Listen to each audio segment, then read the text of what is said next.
अरू बेला 5 मिनेट नि कति बढी लाग्ने यार। तर हिजोबाट 12 घण्टा कति छिटो बित्यो थाहा नै पाइएन। सायद भोलि एक्जाम भएर होला यत्रो छिटो आएको। हेलो साथीहरू, स्वागत छ तपाईहरुलाई मेरो मिनी ब्लगमा।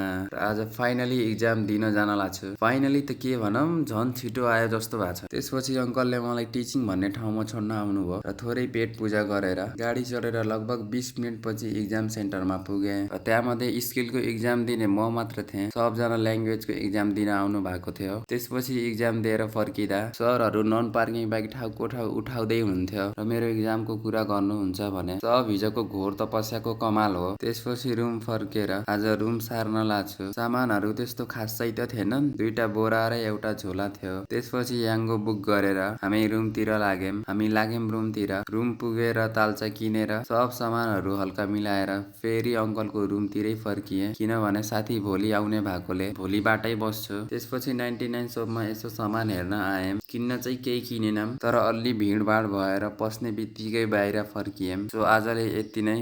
राधे राधे।